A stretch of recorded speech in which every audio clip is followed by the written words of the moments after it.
जय हिंद। पिछली कक्षा में हम लोगों ने नंबर सिस्टम पर चर्चा किया था और कुछ संख्याओं का वर्गीकरण देखा था कि संख्या आखिर क्या है, जिसमें मैंने क्या बताया था आप लोगों को, प्राकृतिक संख्या। पिछली कक्षा में हम लोगों ने क्या क्या पढ़ा था, प्राकृतिक संख्या, पूर्ण संख्या, पूर्णांक, और उसके बाद सम और विषम, दो संख्या और क्या पढ़ा था, सम और विषम संख्या। तो इतनी संख्या हम लोगों ने पिछली कक्षा में पढ़ लिया था। तो आगे बढ़ते हैं और देखते हैं आज की कक्षा में हम लोग को क्या क्या पढ़ना है। आगे बढ़ते हैं। इससे पहले मैं आपको बता दूं कि ये कक्षा 10वीं क्लास की है, नंबर सिस्टम 10वीं क्लास की नंबर सिस्टम है। ये बिहार बोर्ड के लिए काफ़ी महत्वपूर्ण कक्षा है, लेकिन मैं आपको बता दूं कि अगर आप ये पढ़ेंगे तो शायद आप किसी और बोर्ड का भी 10वीं कक्षा के बोर्ड का CBSE से भी होंगे तो भी आपको कोई दिक्कत नहीं होगी। शायद आप अच्छे से हल कर पाएंगे इन सब समस्याओं से रिलेटेड कोई भी प्रश्न हो तो। चलिए हम लोग अब क्या करते हैं, आगे बढ़ते हैं और शुरू करते हैं आज का क्लास। तो दोस्तों क्या है कि ये हम लोग जब पढ़ते हैं नंबर सिस्टम, उसका बड़ाई करनी है, लेकिन अगर 10वीं कक्षा में आप पढ़ रहे हैं तो उसके अलावा भी कुछ चीज़ें हैं जो मैं कि PPT पर मैंने बना दिया है। अगर आप इन सब चीज़ों को पढ़ेंगे तो आपको काफ़ी आसान तरीके से 10वीं कक्षा के मैथ का जो रियल नंबर वास्तविक संख्या है उसे आप बना लेंगे। पहला तो यूक्लिड विभाजन है, दूसरा अंकगणित के कुछ आधारभूत परिमेयिकाएँ हैं, जैसे कि आप लोग HCF और LCM का कॉन्सेप्ट पढ़ेंगे।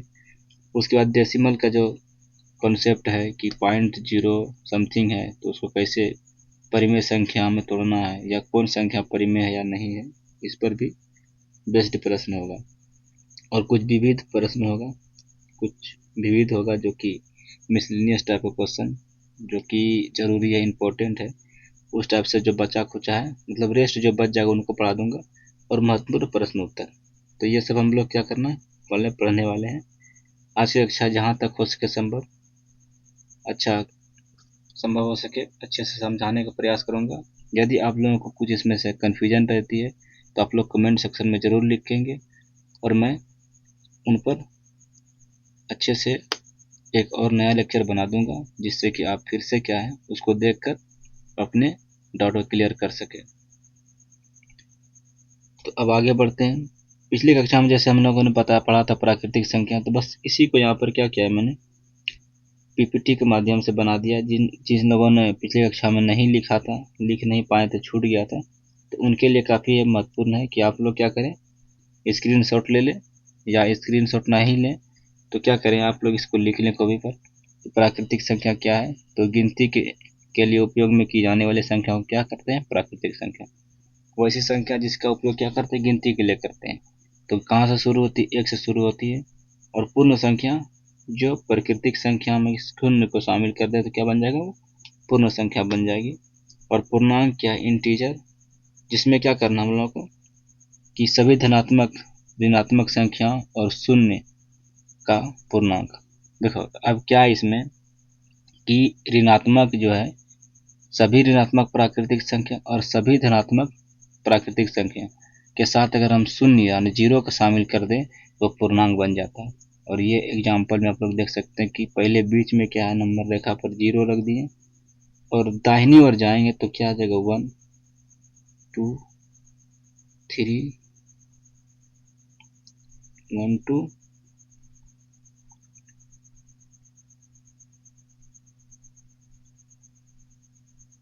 3 और इसके साथ क्या है 4, और ये डॉट डॉट चलता रहेगा। इसके तरफ अगर हम बाईं ओर जाएंगे तो नकारात्मक आएगा, यानी -1 -2 -3 और -4, और इसके साथ डॉट डॉट चलते जाएंगे हम लोग। आप लोगों को मैं बता दूं कि अगर आपसे कोई पूछे कि ये -3 और -4 इन दोनों में कौन सी संख्या बड़ी संख्या है, तो आप लोग क्या बता सकते हैं कि इनमें कौन सी संख्या बड़ी संख्या है, -3 और -4 में। तो इसमें बड़ी संख्या कौन है, -3 है।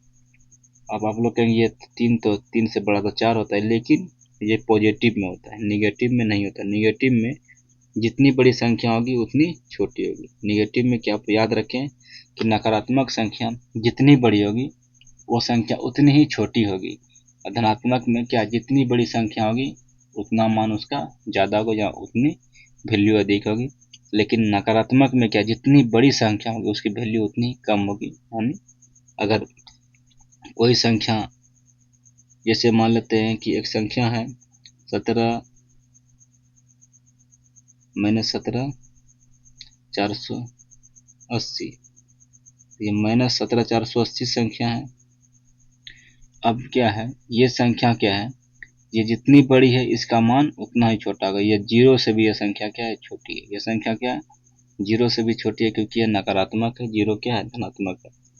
और इसके आगे अगर जाएंगे तो 1 जो प्लस है वो तो बड़ा होगा, क्योंकि जीरो से ही छोटी है तो क्या 1 से भी तो ये बड़ा ही होगा।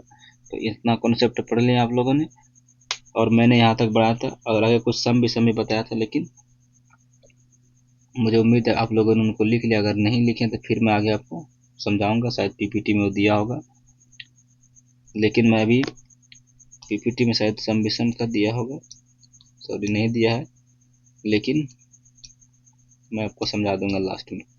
अब हम लोग देखते हैं परिमेय संख्या क्या।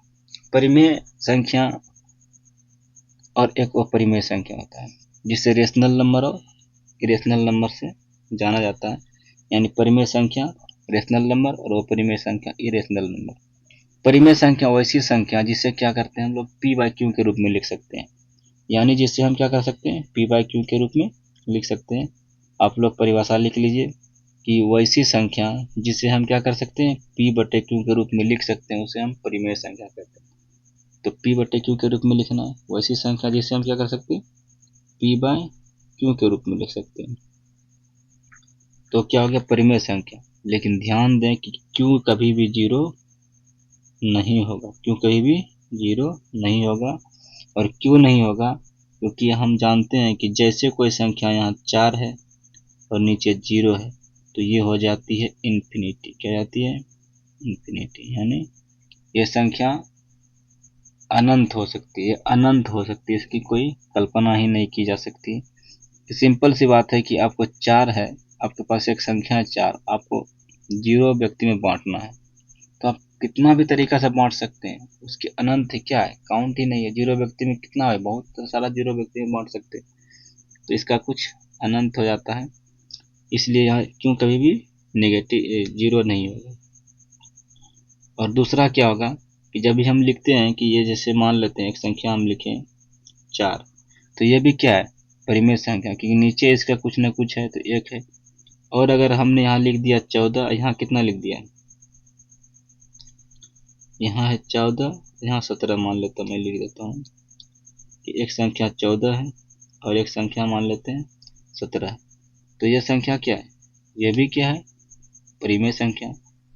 ठीक इसका उलट अगर आप देखें, एक कॉन्सेप्ट क्या, 14 है और यहाँ पर मान लेते हैं 12 है, तो भी ये क्या, परिमेय संख्या, लेकिन ये सरल रूप में नहीं है।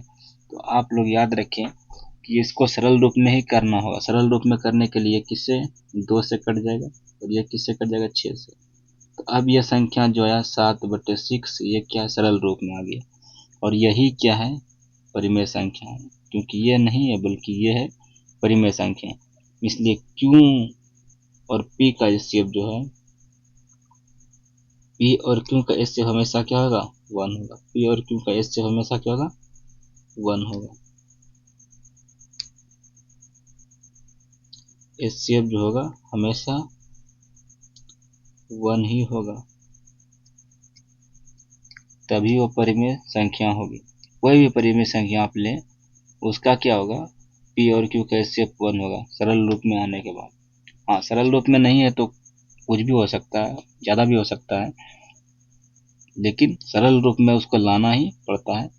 आप क्योंकि नंबर सिस्टम में आपने पढ़ा, ऐसा नहीं कि आप 12 है और 6 है तो इसको क्या है, ऐसा थोड़ी लिखते हैं। इसको कटा कर क्या करते हैं हम लोग, 2 लिखते हैं, तो ये सरल रूप हो गया।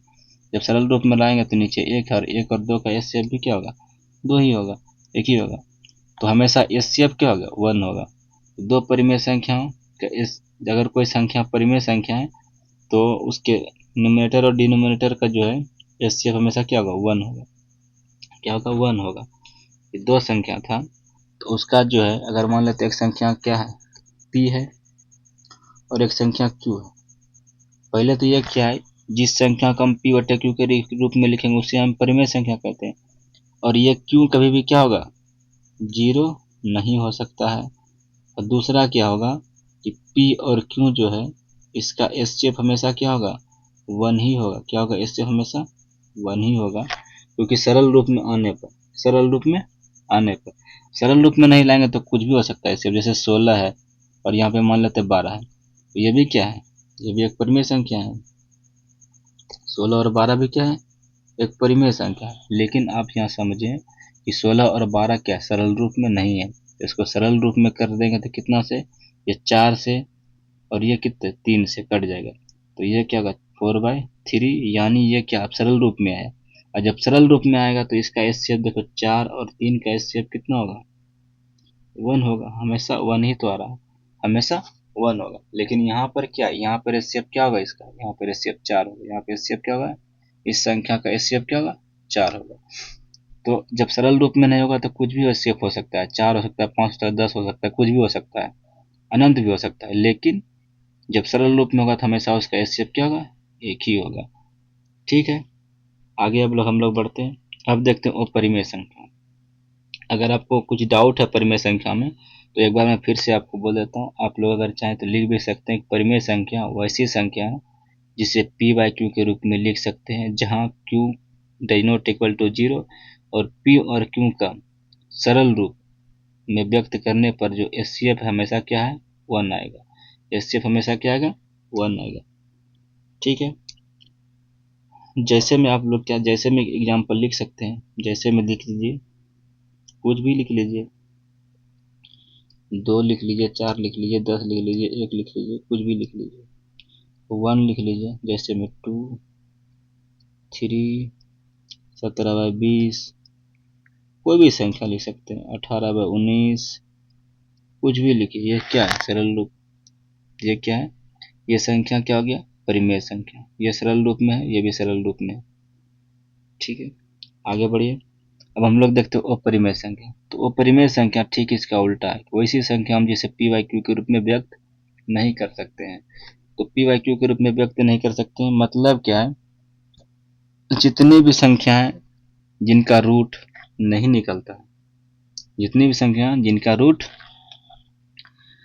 नहीं निकलता, जैसे कि आप इस परिमेय संख्या अपरिमेय संख्या का परिभाषा लिख लीजिए कि वैसी संख्या जिसे हम p बाई क्यू के रूप में नहीं लिख सकते हैं उसे अपरिमेय संख्या कहते हैं। जैसे में आप रूट के अंदर से कोई संख्या बाहर ना निकले तो √2 आ गया, और रूट क्या होगा, √3 हो गया,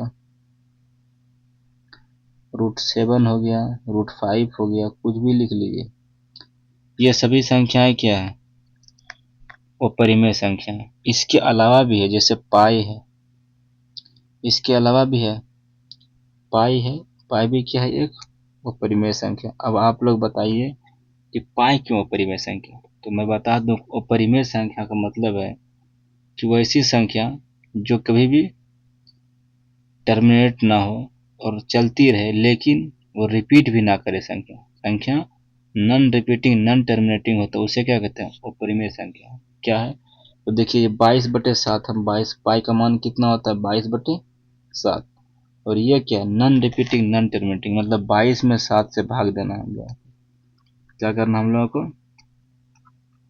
22 में 7 से भाग देना है। भाग जिनको देना नहीं आता है उनके लिए गुजारिश है कि आप भाग सीख लें।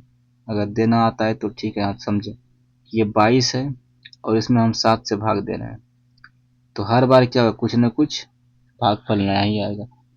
मतलब भागफल में हर बार जब लेंगे तो नया आएगा, ऐसा नहीं कि आप हर बार भाग देंगे तो हर बार अलग अलग नहीं आएगा, ये भाग एक ही आएगा। लेकिन जब आगे बढ़ेंगे तो कुछ न कुछ नंबर जो आएगा रिपीट नहीं करेगा और चलता रहेगा ये साउंड, लेकिन रिपीट नहीं करेगा। तो 7 से देखिए भाग देने से 7 या 21 आ गया, 2 1। अब जैसे कटाएंगे तो क्या, यहाँ 1 भाई ये कट गया। अब फिर यहाँ 1 आया, अब 1 आया तो क्या होगा, पॉइंट देने के बाद यहाँ 0 उतारेंगे, शून्य उतर गया। अब यहाँ 7 से फिर भाग देंगे तो कितना हो जाएगा, एक बार में 7 खा लिया, तो एक बार में खाते फिर कितना 3 उतरा। अब फिर क्या है, पॉइंट दे दें, अब 0 जितना ही बैठा सकते हैं, कोई दिक्कत ही नहीं है। फिर 4 आया, फिर कितना है 4, तो 28 कटने के बाद 2 आया, 2 आया, ये पूरा कट गया, फिर क्या आया, फिर 0, फिर 2 आया। तो मतलब क्या है, देखिए रिपीट संख्या करेगा ही नहीं कभी। ऐसा संख्या होता है रिपीट होता तो ये क्या चलता रहेगा और रिपीट नहीं करेगा।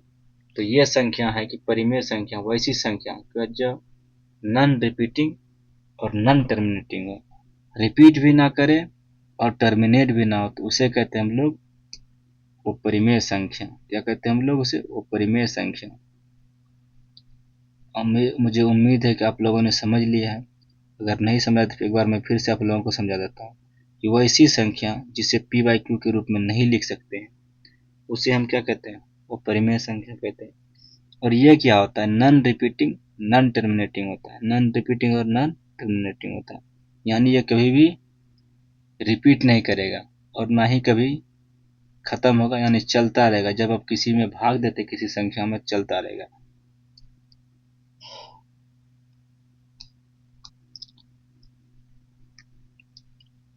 अब हम लोग क्या करते हैं, कुछ स्पेशल केस है उसको देख लेते हैं। स्पेशल केस क्या है, जैसे हम क्या करते हैं, स्पेशल केस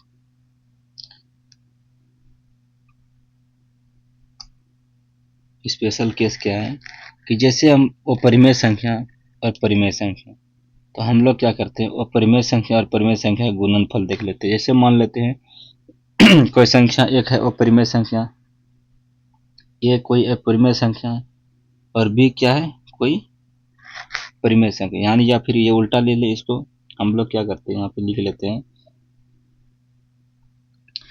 कि जो संख्या है पी है, ये क्या है, परिमेय। क्या है, परिमेय है। पी क्या है, परिमेय है।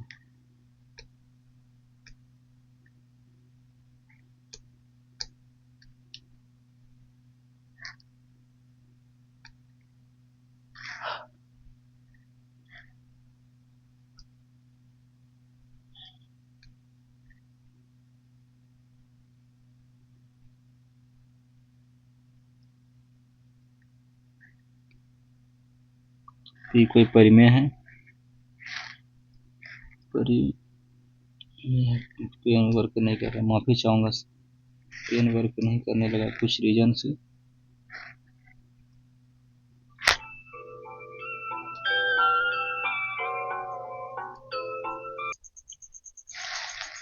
पी क्या है, पी कोई परिमेय संख्या और क्यू एक अपरिमेय संख्या।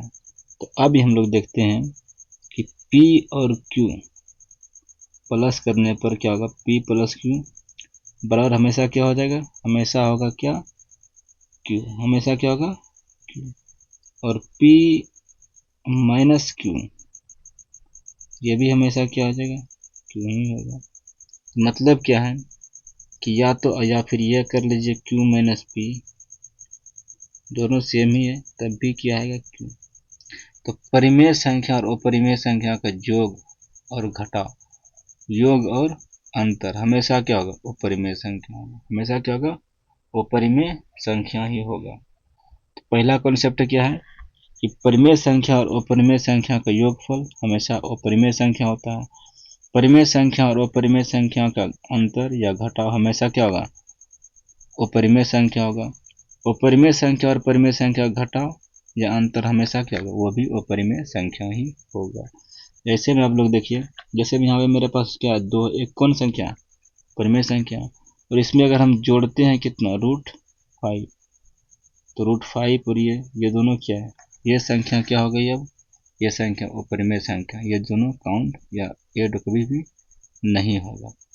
तो पहला तो ये हो गया। अगर घटाएंगे भी तो भी 2 माइनस √5, तब भी ये संख्या क्या है, अपरिमेय संख्या है, ये परिमेय संख्या नहीं है। ये भी तब भी क्या है, ये अपरिमेय संख्या है। दूसरा फिर क्या करते हैं, अगर हम लोग लिखते हैं √3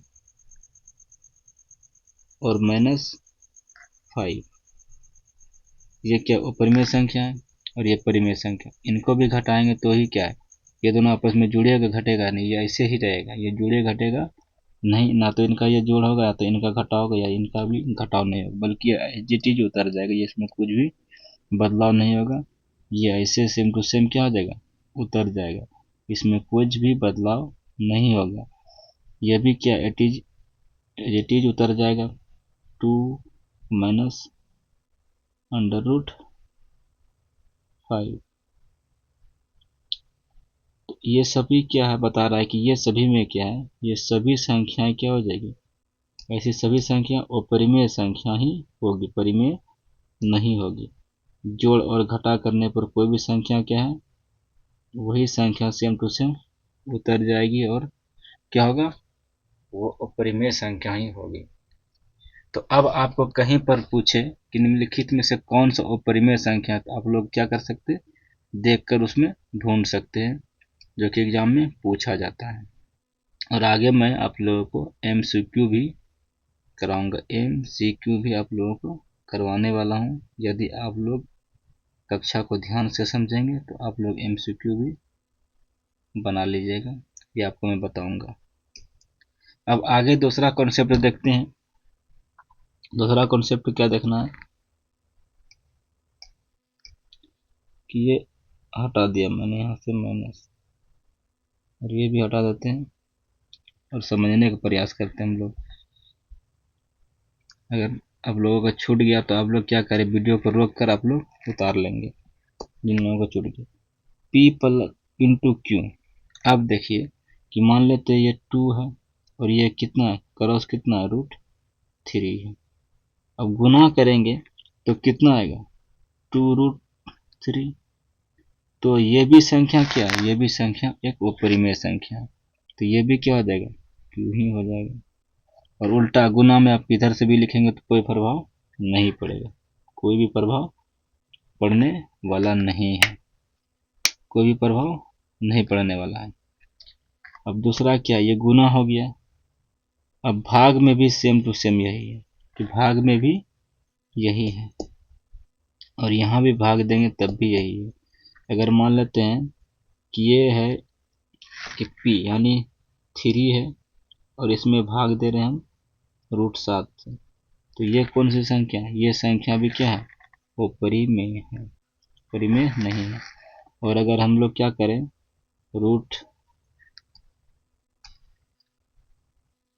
हम लोग क्या करें, अंडर√3 करें, या कोई भी रूट ले जिसका रूट से बाहर नहीं आता, अंडर√3, और यहाँ पे मान लेते हैं लिखे 5, तो ये भी संख्या क्या है, ये भी संख्या अपरिमेय है, ये संख्या भी अपरिमेय है, ये भी क्या हो जाएगा, क्यों हो जाएगा। तो तीन बातें उधर कि जोड़ घटा करने पर भी कोई संख्या क्या हमेशा अपरिमेय होगा, परिमेय और अलग अलग।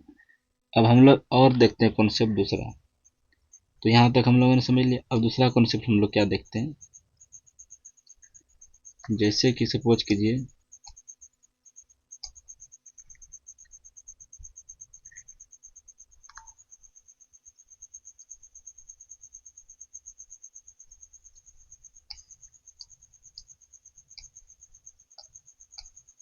ये P और Q क्या था,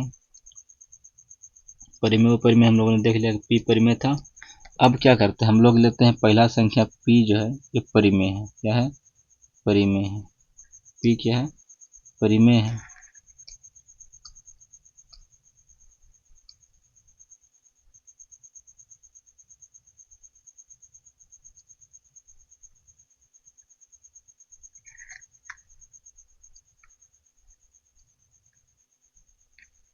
परिमेय है, अब परिमेय है तो अब क्या करें, P प्लस P, तो हमेशा क्या होगा, P होगा, P इन माइनस P हमेशा क्या होगा, P होगा, P क्रॉस या इंटू P ये भी क्या होगा, P, और P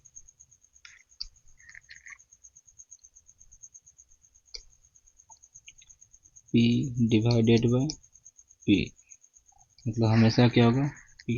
अब आप लोग क्या करें, इसको मत समझ लीजिएगा कि P2P होगा, मैं बता रहा हूँ यहाँ P का मतलब परिमेय है, P का मतलब क्या है, परिमेय संख्या है, क्योंकि मैं परिमेय बार बार लिख नहीं सकता हूँ, इसलिए मैं क्या कर रहा हूँ, यहाँ सिंबल में बार बार नहीं लिख सकता हूँ परिमेय, इसलिए मैंने सिंबल में यहाँ P प्लस P लिखा। अब आप लोग ये मत समझिएगा P प्लस P तो चूंकि 2P होता है और P माइनस P है तो 0 हो जाता है, तो मैं उस कॉन्सेप्ट से नहीं समझा रहा, बल्कि यहाँ पर क्या मैंने बताया कि P एक परिमेय संख्या माना है, ये मान लिया है मैंने कि p क्या है, परिमेय है, तब यह है कि p प्लस p होगा, क्या होगा, परिमेय ही होगा। मतलब p को, परिमेय को अगर परिमेय के साथ जोड़ते हैं, परिमेय संख्याओं का योग हमेशा क्या होगा, परिमेय होगा। जैसे कि मान लेते हैं 2 और +2, ये कितना हो जाएगा 4। तो 4 भी क्या परिमेय संख्या ही है। जैसे मान लेते हैं कि 3 है और माइनस कितना 1 है, तो भी क्या आएगा 2। तो यह संख्या भी क्या है, ये 2 भी क्या परिमेय है। अगर हम करते 3 और करो 7 इंटू 7 तो 21, ये भी क्या परिमेय संख्या है। और मान लेते 8 माइनस 4 डिवाइडेड बाई 4, तब भी क्या होगा 4, ये क्या होगा 2। और ये भी क्या एक परिमेय संख्या है, कितना 2। और ये भी क्या है, एक परिमेय संख्या है। तो ये मैंने बताना चाहा आपको। यहाँ ये मत सोचिएगा ये p है, p यहाँ पर परिमेय है। p क्या है, p का मतलब ये परिमेय लिखा है मैंने। यहाँ तक हो गया। अब आइए एक और कॉन्सेप्ट, जिन लोगों को लिखना है क्या करें, वो वीडियो को पॉज करें और लिख लेंगे। अब आइए कि इसको हम क्या मान लेते हैं, अपरिमेय मान लेते हैं। क्या मान लेते हैं इसको, अपरिमेय मान लेते हैं। क्यों को किसको मान लेते हैं, क्यों को अपरिमेय, परिमेय। अब क्यों मान लेते हैं कि इस अपरिमेय क्या है,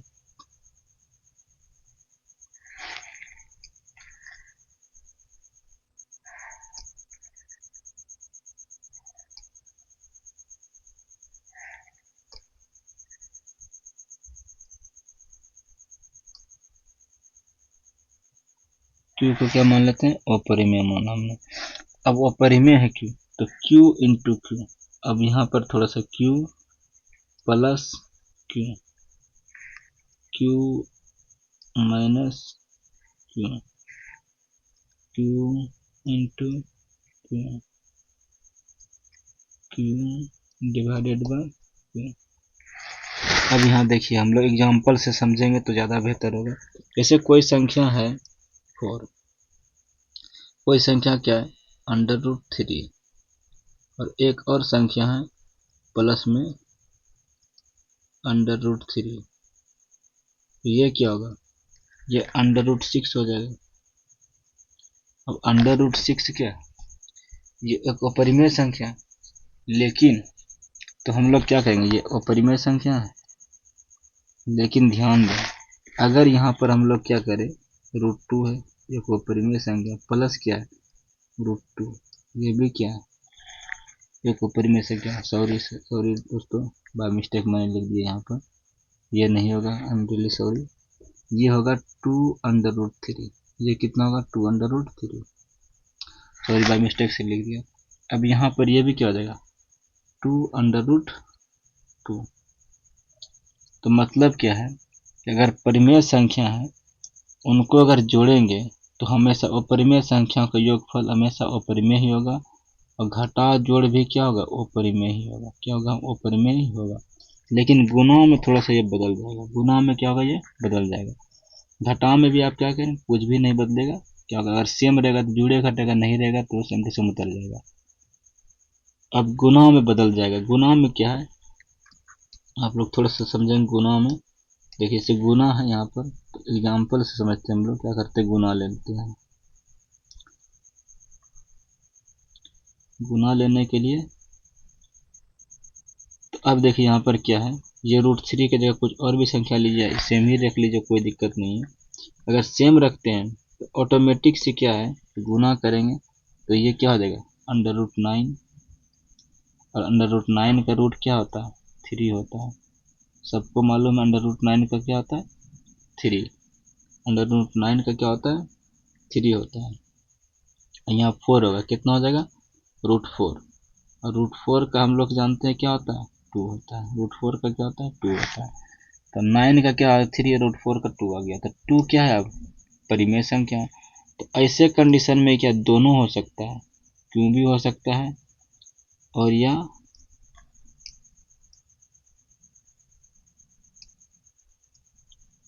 क्या हो सकता है पी भी हो सकता है। तो क्यों और पी दोनों हो सकता है, क्यों और पी दोनों। अब भाग में भी क्या हो सकता है, क्यों और पी दोनों हो सकता है। तो ये कॉन्सेप्ट इतना आप लोगों को समझ में आया। परिमेय और अपरिमेय का कॉन्सेप्ट क्या है।